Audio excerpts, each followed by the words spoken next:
Alhamdulillahirobbilalamin, puji dan syukur kita sampaikan kehadirat Allah Subhanahu wa taala karena atas rahmat dan karunia-Nya kita dapat berkumpul pada presentasi hari ini.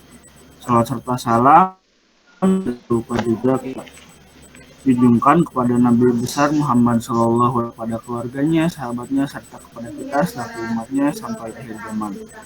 Yang terhormat Bapak Mujib Ubaidillah selaku dosen pengampu mata perkembangan peserta didik, dan tidak lupa juga yang terhormat rekan-rekan sekalian.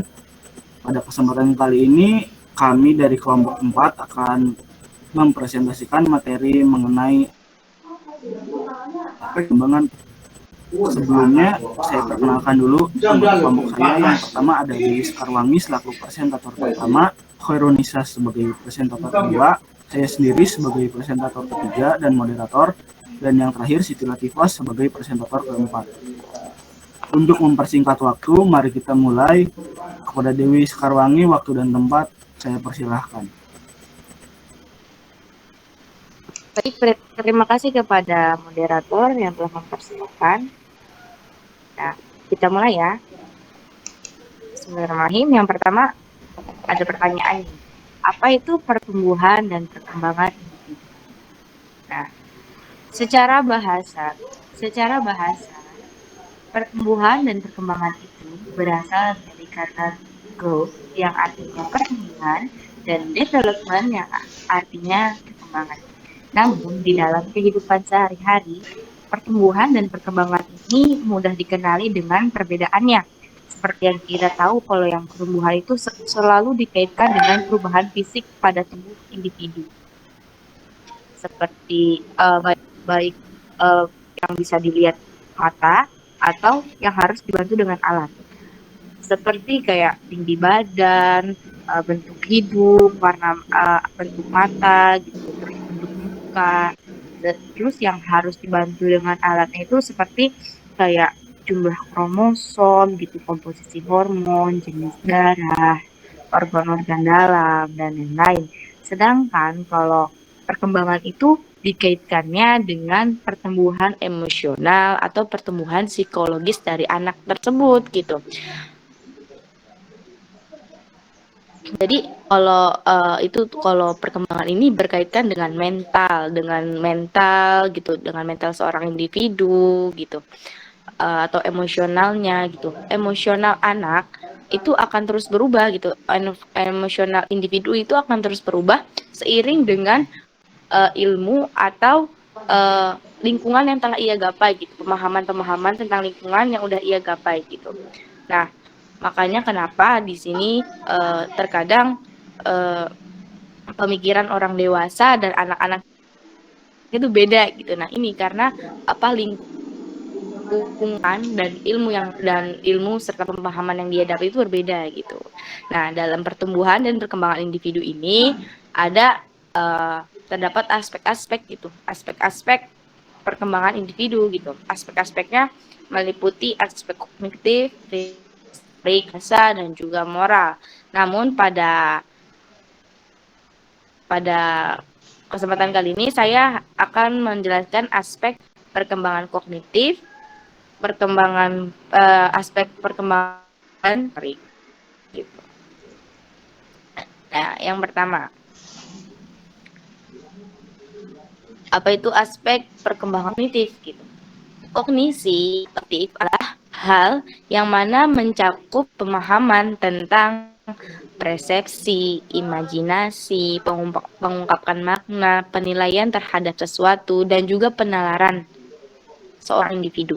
Nah, pada aspek perkembangan kognitif ini sering dikaitkan dengan proses psikologis individu untuk memahami dan mempelajari lingkungannya gitu. Maka tadi cara berpikir orang dewasa dan cara berpikir anak-anak itu nggak bisa disamakan gitu.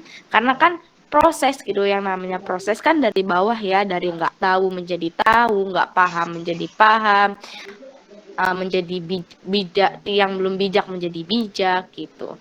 Nah, dalam aspek perkembangan kognitif ini terdapat beberapa tahap. Yang pertama sensomotor yang terjadi pada usia 0 sampai 2 tahun, di mana tingkat dikesan tes motorik. Anak akan menciptakan individu atau anak itu akan menciptakan terhadap dengan persepsi yang ia dapat.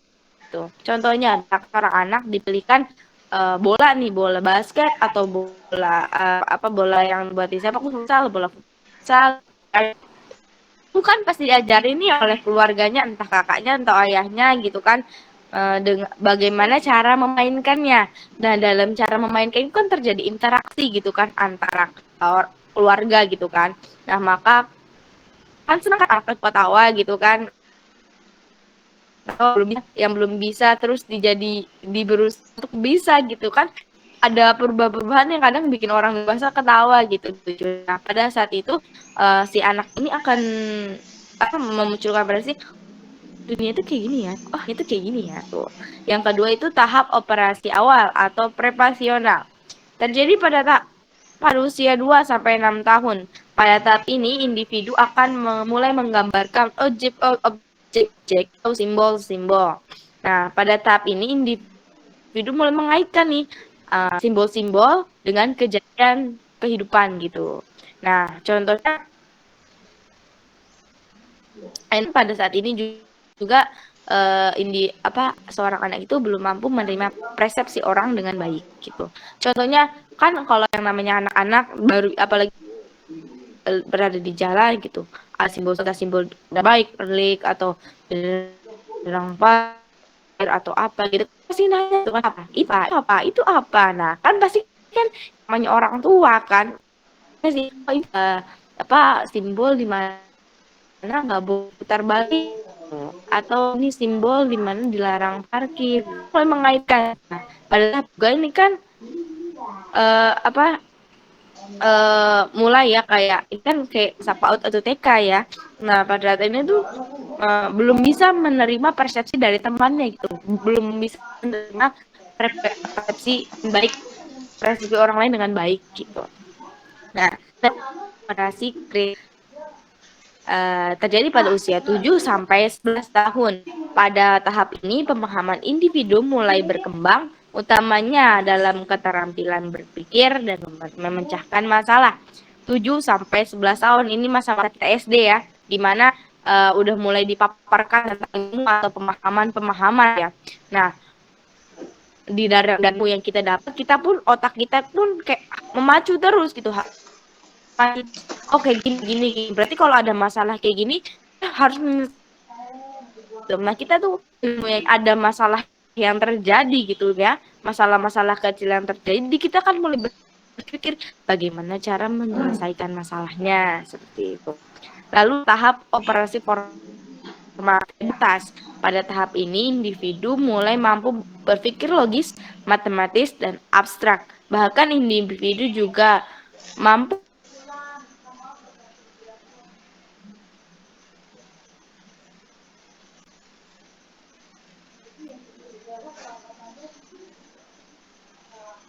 termasuk kita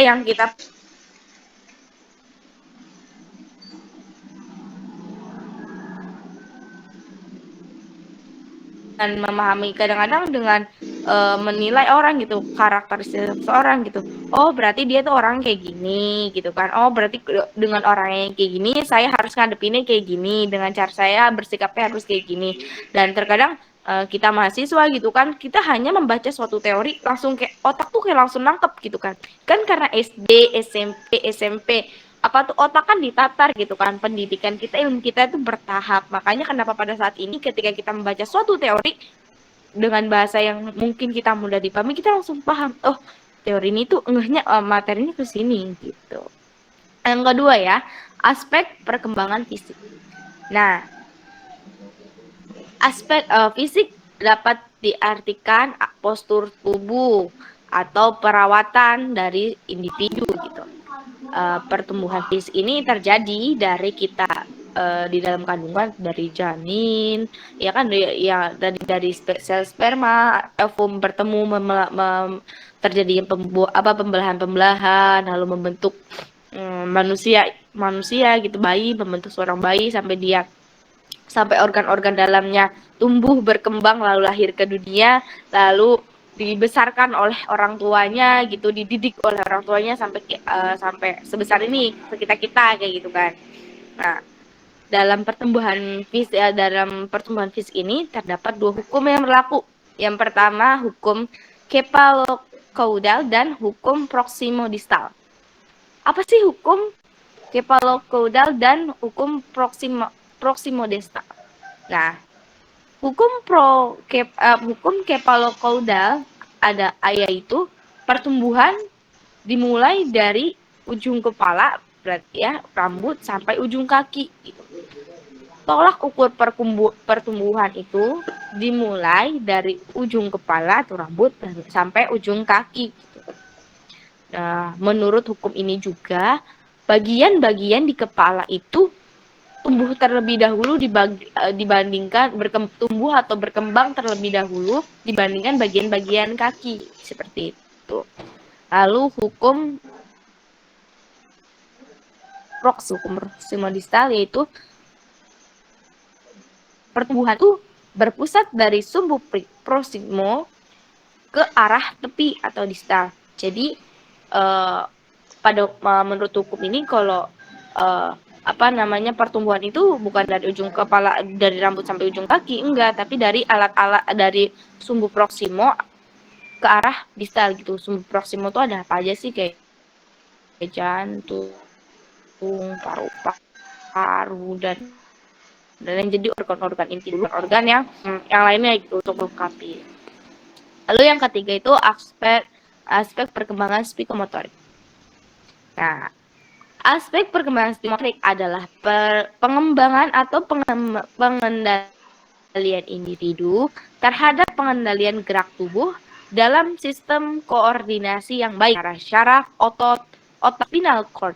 Perkembangan motorik sangat membantu individu dalam melakukan aktivitas lain, apalagi ketika kita memiliki cita-cita sebagai seorang atlet atau olahragawan yang sangat mengandalkan hubungan psikomotoriknya.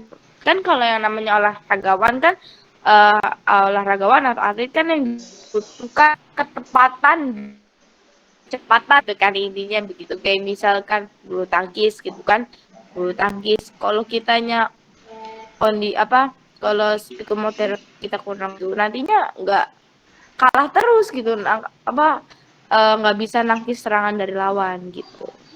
Nah, mungkin itu saja yang bisa saya sampaikan dari presentator pertama. Kembalikan ke moderator.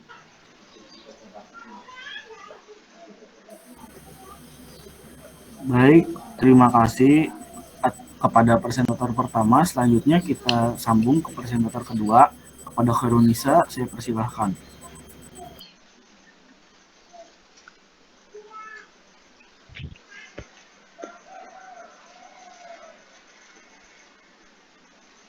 Baik, saya akan lanjutkan aspek keempat, yaitu aspek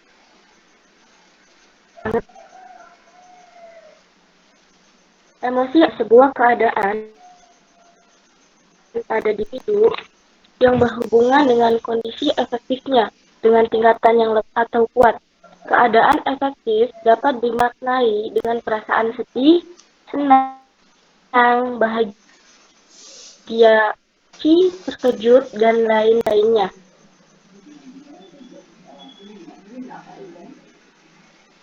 Yang dialami oleh setiap individu dalam kehidupannya. Dalam pengendalian efektif ini, terdapat 3 macam, yaitu yang sedang dialaminya. Contohnya, ketika seorang anak merindukan ayahnya, namun anak tersebut tidak cengeng atau bersedih, dia dapat mengemas emosi yang ia rasakan agar nampak biasa-biasa saja. Yang kedua, modulation. Keadaan di mana individu tidak mampu untuk menyembunyikan emosi yang sedang dialaminya, namun ia mampu untuk mengontrolnya. Contohnya, ketika anak jatuh di tengah keramaian, maka ia tidak menangis dengan keras. Yang ketiga, simulation, di mana keadaan individu tidak mengalami emosi, Namun, seolah-olah ia mengalami emosi dan menampakkannya melalui keadaan fisiknya. Contohnya, ketika seorang anak marah, meronta-ronta karena menirukan apa yang ia lihat di televisi. Aspek kelima yaitu perkembangan bahasa. Perkembangan bahasa merupakan kemampuan individu dalam menguasai berbagai kosakata, kalimat, ucapan, dan etika pengucapan dalam kurun waktu tertentu sesuai dengan perkembangan umur kronologisnya. Bahasa adalah alat untuk berpikir. Berpikir merupakan suatu proses melihat dan memahami hubungan individu dengan suatu hal. Di dalam otak manusia terdapat piranti atau alat linguistik. Dasarnya memiliki kemampuan untuk menangkap bahasa. Bahasa juga merupakan alat komunikasi antar individu. Perkembangan bahasa yang baik dapat menciptakan hubungan sosial yang baik pula. Keenam, aspek perkembangan moral. Moral memiliki arti kesusilaan. Aspek moral berkembang sejak saat kita kecil. Lingkungan adalah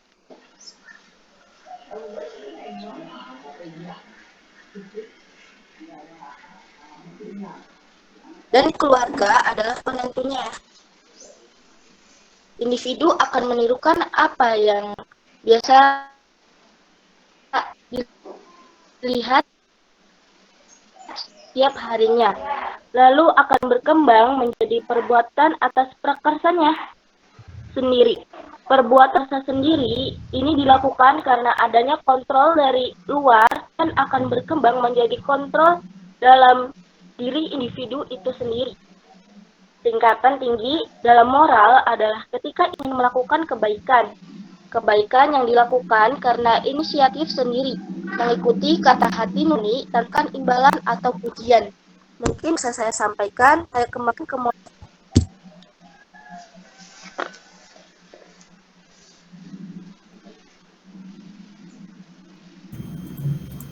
Baik, terima kasih kepada Khairunisa. Selanjutnya adalah faktor apa saja yang mempengaruhi pertumbuhan fisik seorang anak.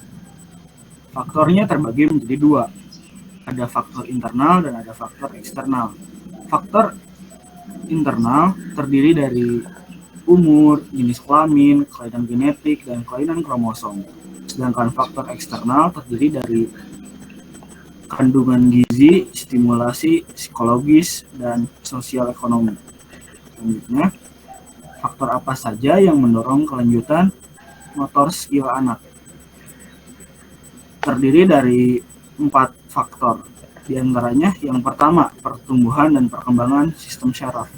Jika pertumbuhan syarafnya bagus, maka gizi, stimulus psikologisnya tercukupi, maka akan meningkatkan dan perubahan tingkah laku pada anak dengan baik. Selain pertumbuhan otot-otot ini juga akan mempengaruhi kemampuan dan kekuatan jasmani anak di dalam menciptakan sesuatu seperti yang pertumbuhan bangun fungsi kelenjar endokrin. Pertumbuhan dan perkembangan kelenjar endokrin ini pula akan mempengaruhi pola sikap dan tingkah laku terhadap lawan jenisnya dengan cara menarik perhatian lawan jenis, berubah gaya penampilan, dan lainnya. Yang keempat adalah faktor struktur jasmani. Perubahan struktur jasmani akan mempengaruhi konsep diri anak seperti berat orang lain dan lainnya. Mungkin sekian yang dapat saya sampaikan. Selanjutnya saya serahkan kepada Siti Latifah selaku presentator keempat. Baik, terima kasih kepada moderator. Di sini saya akan menyampaikan tentang bagaimana sih perkembangan afeksi agama dan moral anak. Ada seorang psikolog yang bernama Piaget. Ia meneliti perkembangan afeksi agama dan moral anak. Menurut Piaget, Perkembangan agama dan moral anak terbagi menjadi dua tahapan. Yang pertama yaitu tahap moralitas oleh pembatasan. Pada tahap ini, perilaku anak akan dikendalikan oleh ketaatan terhadap peraturan. Pada tahap ini juga, anak belum mampu melakukan penalaran atau penilaian terhadap suatu aturan yang diterapkan kepadanya, sehingga anak menganggap bahwa aturan itu bersifat kaku dan harus ditaati. Tahap ini terjadi pada anak usia 2-7 tahun. Pada tahap ini, anak memandang benar atau salah itu berdasarkan konsekuensi yang akan didapat setelah melakukan sesuatu. Konsep anak dalam memandang aturan akan selalu berkembang dan bermodifikasi sesuai dengan pengetahuan dan pengalaman yang ia dapatkan. Contohnya, anak 5 tahun selalu menganggap bohong adalah perilaku yang salah. Namun, anak yang berumur 10 tahun akan menganggap bohong itu tidak semuanya salah, berdasarkan alasan individu melakukannya. Kemudian yang kedua, ada tahap moralitas oleh hubungan timbal balik.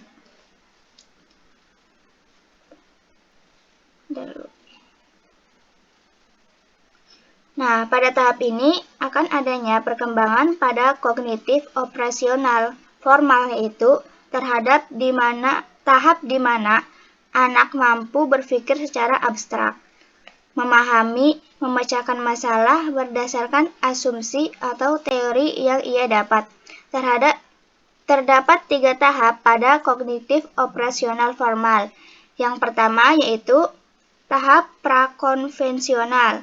Pada tahap prakonvensional, ukuran moral dibuat oleh lembaga terkait, maka pada tahap ini anak tidak akan melanggar peraturan yang telah ditetapkan karena takut atas ancaman sanksi yang diberikan ketika ia melanggar suatu peraturan.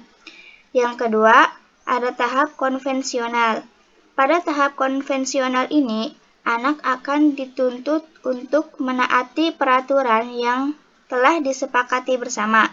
Pada tahap ini pula, anak akan mulai menilai perbuatan yang baik dan tidak baik. Pada tahap ini pula, anak akan melakukan perbuatan yang bukan hanya baik namun mampu diterima dengan baik oleh lingkungan sekitar. Kemudian yang terakhir yaitu ada tahap pasca konvensional.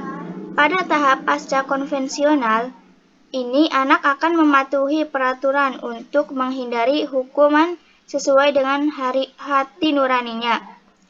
Pada tahap ini akan adanya hubungan timbal balik dengan lingkungan sekitar. Anak akan menaati peraturan untuk menghindari hukuman dan untuk menjaga keserasian atau kenyamanan lingkungan sekitarnya. Dan pada tahap ini juga, anak dapat menilai perbuatan dirinya dan perbuatan orang sekitar, benar atau salah, dan akan berbuat baik dengan menasihati dengan inisiatif kata hati nuraninya. Mungkin itu saja yang dapat saya sampaikan. Selebihnya saya kembalikan kepada moderator.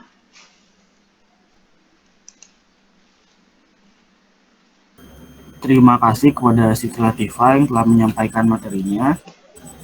Mungkin sekian dari kelompok kami. Mohon maaf bila ada kesalahan dalam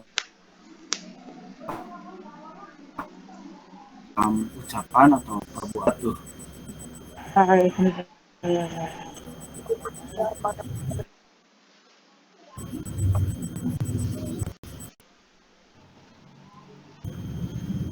Sudah